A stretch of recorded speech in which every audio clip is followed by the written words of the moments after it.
Welcome diploma online classes.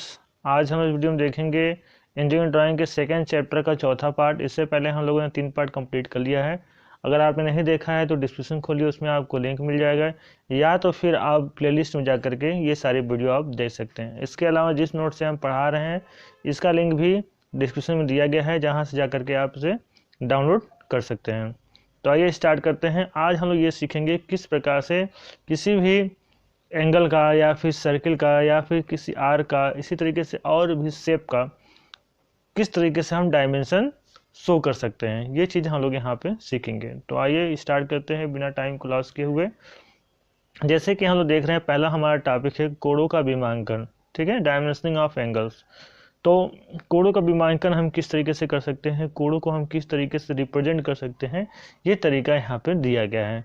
जैसे कि हम देख पा रहे हैं कि ये हमारे पास 15 डिग्री का एंगल यहाँ पर रिप्रेजेंट करने का तरीका बताया गया है। मतलब बताने का मतलब ये है कि जब एंगल काफ़ी छोटा हो, 10 डिग्री हो, 8 डिग्री हो, या फिर 15 डिग्री हो, या फिर 20 डिग्री हो, ऐसे छोटे एंगल हो, तो हम लोग इस किस तरीके से इससे रिप्रेजेंट कर सकते हैं, ये चीज़ें यहाँ पे बताने की कोशिश की गई है। तो जैसा कि आप फिगर में देख रहे हैं,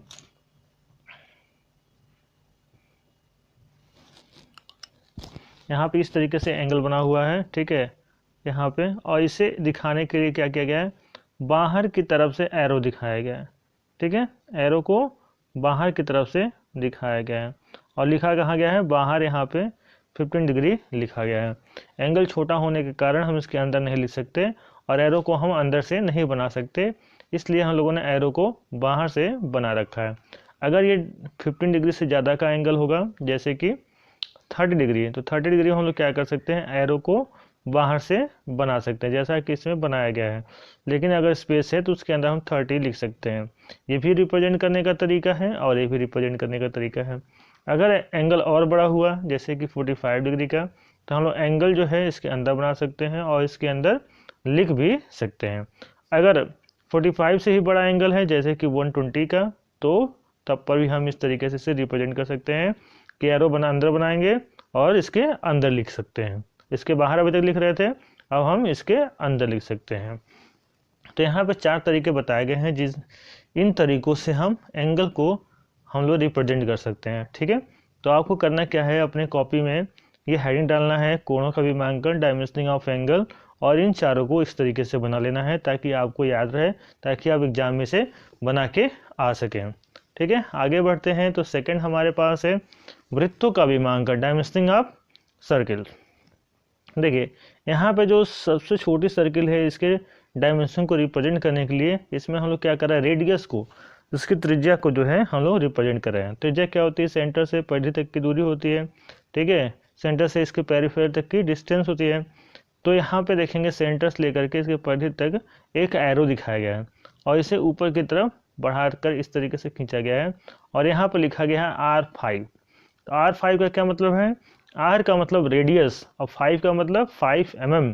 ठीक है, R का मतलब क्या हो गया, रेडियस, और 5 का मतलब 5 mm, मतलब कि जो सर्किल खींचा गया है उसका रेडियस 5 mm है। ठीक है, ये चीज़ें यहाँ पे बताई गई है। अगर बहुत ही छोटा सर्किल है तो इसको इस तरीके से रिप्रेजेंट किया जाएगा। अगर इससे बड़ा सर्किल है, जैसे कि यहाँ पे लिखा गया है 515। 5 का क्या मतलब, 5 का क्या मतलब है, 5 का मतलब है डायामीटर। 5 का क्या मतलब है, डायामीटर। कहीं भी 5 लिखा हो उसके बाद अंक लिखा हो, इसका मतलब है, ऐसे 515 लिखा है मतलब डायमीटर 15 mm। हमने आपको बता रखा है, अगर किसी भी अंक के पीछे मिलीमीटर नहीं लिखा है या फिर कुछ भी नहीं लिखा है, तो उसका मतलब मिलीमीटर ही होता है। ठीक है, जैसे कि 5 के पीछे कुछ नहीं लिखा है, 15 के पीछे कुछ नहीं लिखा है, 20 के पीछे कुछ नहीं लिखा है, इसका मतलब वो मिलीमीटर में है, mm में है। ठीक है, आगे देखते हैं। यहाँ पर ध्यान रखने की बात है, यहाँ पर जो है डायमीटर को दिखाने के लिए एरो को बाहर से बनाया गया है, क्योंकि क्या है, सर्किल का डायमीटर है वो बहुत ही कम है। ठीक है, मान लीजिए कि इसका डायमीटर क्या हो गया, 20 mm हो गया, तो यहाँ पर लिखा है सर्किल के डायमीटर को दिखाने के लिए 520। ठीक है, जब डायमीटर थोड़ा बड़ा हो गया तो इस एरो को जो हम लोग बाहर की तरफ बनाए थे उसे अंदर की तरफ हम लोग दिखा लेते हैं। अगर डायमीटर और बड़ा है, ठीक है, तो इसको हम इस तरीके से रिप्रेजेंट कर सकते हैं। दो जो है लाइनों खींच करके इस तरीके से 30 mm। अगर डायमीटर काफ़ी बड़ा हो जाता है तो हम लोग इसके अंदर भी इस तरीके से इसके डायमीटर को दिखा सकते हैं। तो यहाँ पे 5 तरीके हैं जिससे हम किसी सर्किल के डायमीटर को रिप्रेजेंट कर सकते हैं। ठीक है, आगे हम लोग देखते हैं नेक्स्ट टॉपिक जो कि है चापों का विमांकन। ठीक है, डायमेंशनिंग ऑफ आर्क्स। जैसे कि हम इस फिगर में देख सकते हैं, यहाँ पर एक आर्क है, यहाँ पर एक चाप लगेगा और यहाँ से यहाँ तक एक बड़ी आर्क है, फिर एक छोटी आर्क है, फिर एक बड़ी आर्क है, यहाँ पे कोई आर्क नहीं है। ठीक है, और यहाँ पे भी एक आर्क है। ठीक है, यहाँ पर अलग अलग तरीके से आर्क को रिप्रेजेंट करने का तरीका हम लोग देखेंगे। जैसे कि यहाँ पर है तो अंदर की तरफ से एरो बना है और इस तरह से लाइन खींच करके लिखा गया R10, यानी कि रेडियस यहाँ पर जो लिया गया वो कितना है 10 mm है। और यहाँ देखिए ये बड़ा आर्क लगा हुआ है, तो बड़े आर्क को दिखाने के लिए यहाँ एक पॉइंट लगा करके और यहाँ से यहाँ तक एक एरो बनाया गया है। इस एरो पर लिखा गया है R30। ठीक है, यहाँ की मतलब इसका रेडियस कितना है 30 mm है। इसके रिप्रेजेंट करने के तरीके और इसके रिप्रेजेंट करने के तरीके में अंतर है। ठीक है ना, देख पा रहे हैं हम लोग।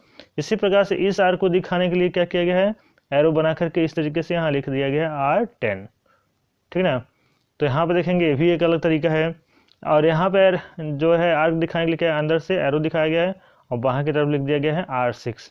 ठीक है, ये तरीका इस तरीके से कुछ मिलता जुलता है। ठीक है, इसके बाद देखेंगे तो यहाँ पर आर्क दिखाने के लिए क्या किया गया है, सेम यही तरीका, लेकिन एरो की तरफ से बना, अंदर की तरफ बना है, लिखा गया R8।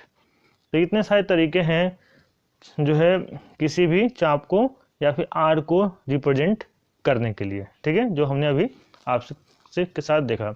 अब क्या करना है आपको, इसे आप अपने कॉपी पे बना करके एक बार प्रैक्टिस करना है, 1 से 2 बार बना के इसको प्रैक्टिस करना है ताकि हमें ये याद भी हो जाए। ठीक है, नेक्स्ट हम लोग देखते हैं चौथा जो नंबर हम पर छिद्रों का विमांकन, डायमेंशनिंग ऑफ होल। अगर किसी ऑब्जेक्ट के अंदर होल है, अभी तक तो हम लोग 520 लिख करके ये जान जा रहे थे उसका डायमीटर कितना है 20 mm है, लेकिन जब उसके अंदर होल है, वो अंदर की तरफ गड्ढा है, तो उसके डायमेंशन को किस तरीके से रिप्रेजेंट करना है, किस तरीके से हम लोग ड्राइंग शीट पे उसे दिखाएंगे, ये तरीका हम लोग यहाँ पर देखेंगे। ये दोनों इमेज जो है वो एक ही है। ठीक है, वो ये दोनों इमेज एक ही है। ठीक है, बस इसे इस तरह से ये इसको हम फ्रंट व्यू से देख रहे हैं तो हम इसको इस तरीके से देख पा रहे हैं, जबकि इसके अंदर डॉटेड जो दिखाया गया है क्या है, ये होल है। इस होल को देखने के लिए हम इस साइड से हम क्या करते हैं, साइड व्यू से देखते हैं। जब साइड से देखते हैं तो हमें ये होल दिखाई देता है और ये जो डायमेंशन है वो चीज़ यहाँ दिखाई देती है और ये जो चीज़ है वो चीज़ यहाँ दिखाई देती है। मतलब ये पूरा बेलनाकार है। ठीक है, सिलेंड्रिकल है। अभी इस होल को जो यहाँ तक होल है इसको रिप्रेजेंट करने के लिए क्या है, इस होल को देखने के लिए यहाँ पर दिखाया गया है 512, जिसका जो डायमीटर है वो कितना है 12 mm है। और यहाँ लिखा गया डीप 20। डीप 20 का मतलब इसकी जो गहराई है वो 20 mm है। कितना है 20 mm है। यहाँ से यहाँ तक की जो गहराई है वो कितनी है 20 mm है। इसका डायमीटर कितना है 12 mm है। इसको लिखा गया है 512 डीप 20। ठीक है ना, इस तरीके से इसकी गहराई को भी लिखा गया है। डीप लिख करके इसमें 20 लिख दिया गया है, जैसे मान लो इसकी गहराई कितनी है 20 mm है। इसी प्रकार से अगर इसमें तो एक होल था, अगर कोई ऑब्जेक्ट ऐसा हो जिसमें कि 6 होल हो, ठीक ना, ये ऑब्जेक्ट ऐसा है जिसमें 6 होल है, 1 2 3 4 5 6, इन 6 होल को किस तरीके से दिखाया जाएगा, बार बार तो ऐसे 6 होल पर लिखा नहीं जाएगा, तो इसमें किस तरीके से रिप्रेजेंट कर सकते हैं, किसी एक सर्किल को यहाँ पर दिखा दिया गया। ठीक है, यहाँ पर लिखा गया है 520, कॉमन लगा के 6 होल, कितना होल है 6 होल, 6 होल के लिए बताया जा रहा है। ठीक है, ऑन PCD जो मटेरियल है इसका 100 mm, कितना है 100, PCD पे 100 है। यहाँ पर जिसकी गहराई दिखाया गया है वो कितना है, वो 25 mm है। ठीक है, इसी प्रकार से दूसरे इमेज में हम लोग समझने की कोशिश करें, इसका जो डायमीटर दिखाने की कोशिश की गई है वो 16 mm है और इसका डायमीटर के साथ जो है दो लिखा 2 होल, ये और ये होल, दोनों होल है, दोनों होल का डायमीटर कितना है 10 mm है। ठीक है, इसमें गहराई नहीं दिखाई गई है। ठीक, आगे बढ़ते हैं। आगे हम देखेंगे टेपर सतह का विमांकन। ठीक है, डायमेंशनिंग ऑफ टेपर सरफेस। ठीक है, टेपर सरफेस क्या मतलब है कि एक सरफेस क्या होगा इसमें इंक्लाइंड होगा, जैसे कि यहाँ देखेंगे 10 mm है और यहाँ पर क्या है 14 mm है, तो और नीचे का जो है एकदम फ्लैट है। तो इस इमेज में, इस वाले इमेज में ऊपर की तरफ से क्या है इंक्लाइंड है सरफेस, तो इसको हम लोग बोलते हैं टेपर सतह। जबकि इस वाले इमेज में देखेंगे तो दोनों की तरफ से, ऊपर और नीचे तरफ से, दोनों की तरफ से क्या है ये टेपर है। जब एक तरफ से ये तिरछा होगा उसको बोलते हैं स्लोप, और जब दोनों तरफ से होगा तो उसको बोलते हैं टेपर। ठीक है, तो जैसे कि 10 है और 20 है, इसको निकालने के लिए हम क्या करते हैं, इससे यहाँ पे सीधी रेखा खींचते हैं और दोनों के बीच में जो एंगल बनता है उसको कैलकुलेट करके हम निकालते हैं उसकी ढलान को, स्लोप को। तो उसकी यहाँ पे जो है निकल के जो आया है 1:20 है इसका स्लोप। अगर इसी प्रकार से यहाँ टेपर निकालेंगे, यहाँ से यहाँ तक डायमेंशन 30 mm है, ये 530 लिखा हुआ, मतलब ये क्या है, इधर से गोल है और यहाँ से भी क्या है, ये गोल है, इस तरह से ये बेलनाकार है। ठीक है ना, तो यहाँ से क्या 36 है, इसका टेपर हम लोग कैलकुलेट करेंगे तो हमारा आएगा 1:10। ठीक है, 1:10 का क्या मतलब है कि अगर हम आगे बढ़ते जाएंगे, अगर यहाँ पे 10 mm है तो आगे बढ़ते जाएंगे तो 9 mm हो जाएगा। ठीक है, इस तरीके से मतलब कि टेपर हो जाएगा इस तरीके से, एक का अंतर आएगा, 10 चलने पर एक का अंतर आएगा। ठीक है, ये चीज़ें आप आगे चल करके जब और चीज़ें पढ़ेंगे, टेक्निकल सब्जेक्ट पढ़ेंगे, तो वहाँ पे ये चीज़ें आपको 100% क्लियर हो जाएगी। ठीक है, तो आगे हम लोग और भी चीज़ें देखेंगे। बस आज के लिए बस इतना ही, मिलते हैं नेक्स्ट वीडियो में। Thank you.